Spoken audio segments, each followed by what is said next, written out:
எல்லாருக்கும் வணக்கம்.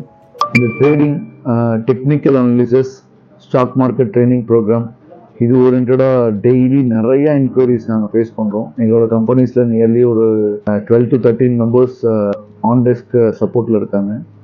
இவங்களுக்கு வரக்கூடிய மெயின் கால்ஸ் அண்ட் குவரிஸ் வந்து இதுவாக தான் இருக்கும். Technical classes and trading classes, stock market training program, colleges, institutes இதுக்கு தான் மெயினாக வந்துட்டு ஆனால் நிறைய கேள்விகள் வர்றது வந்து காஸ்ட்டை பற்றி தான் வரும். காஸ்ட்ன்றதுன்னா எவ்வளோ சார்ஜ் பண்ணுறீங்க, எப்படி இந்த ரேட்டு சார்ஜ் பண்ணுறீங்க, இவ்வளோ டிஸ்கவுண்ட் கொடுக்க முடியாது, இதை பற்றி தான் கேள்வி தான் வரும். அதை தாண்டி நீங்கள் எடுக்க வேண்டிய டிசிஷன் மேக்கிங் ஒன்று இருக்குது. ஒருத்தரை ஒரு மென்டராக செலக்ட் பண்ண போகிறீங்க, ஒரு கம்பெனியை செலக்ட் பண்ண போகிறீங்கன்னா take a decision before joining take this decision. Only எனக்கு வந்து ஸ்டாக் மார்க்கெட்டோட நாலேஜை மட்டும் கொடுத்தா போதும். இது ஒரு டைப் ஆஃப் ஸ்டடி. ஸ்டாக் மார்க்கெட்டோட நாலேஜை வாங்கிட்டு எனக்கு என்னோட ஓன் ஐடியாலஜி இருக்குது, நான் இம்ப்ளிமெண்ட் பண்ணிக்கிறேன். இது ஒரு டைப் ஆஃப் நாலேஜ். இதுக்கான ஒரு கேட்டகரி பீப்புள் இருப்பாங்க. அவங்க ஒரு டிசிஷன் எடுக்கலாம்.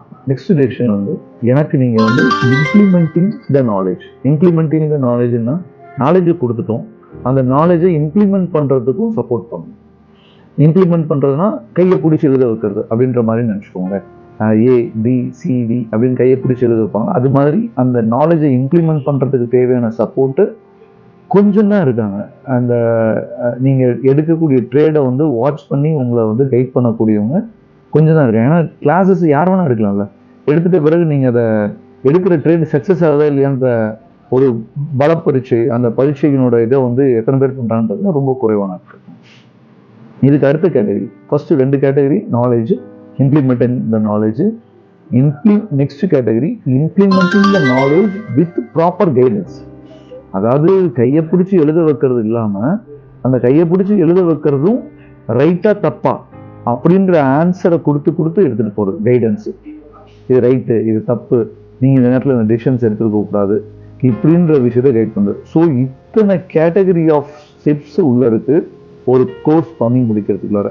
ஸ்டாக் மார்க்கெட் ட்ரெயினர்னு சும்மா வந்து எடுத்துகிட்டு நாலேஜ் யார் வேணால் கொடுக்கலாங்க. கூகுளில் படித்து கொடுக்குறவங்க நாலேஜ் வந்து ஷேர் பண்ணுறது யார் வேணால் ஷேர் பண்ணிட்டு போயிடலாம். அது நடக்குதா நடக்கலையா, அதுக்கான ரெஸ்பான்சிபிலிட்டி எடுத்துக்கிறாங்களா இல்லையா, அண்ட் தென் அப்படி நடந்ததுன்னா அந்த இடத்துல என்ன சொல்யூஷன் கொடுத்து அதுக்கான ஆல்டர்னேட் டிசிஷன் எடுக்க வைக்கிறாங்க, அதுக்கு ஒரு மென்டர் கூடவே வராங்களா இல்லையா, இந்த கைடன்ஸ்லாம் உங்களுக்கு கிடைக்குதா அப்படின்றத பார்த்து டிசிஷன் எடுங்க. அதுக்கப்புறம் காஸ்ட்டை பற்றி டிஸ்கஸ் பண்ணுங்க. எடுத்தவொடனே இந்த காஸ்ட்டை டிஸ்கஸ் பண்ணிவிட்டு இந்த விஷயத்தில் முக்கியமான விஷயத்தில் கோட்டை விட்டுறக்கூடாது. நம்ம எடுக்க வேண்டியது இதில் தான் முக்கியமான டிசிஷன்.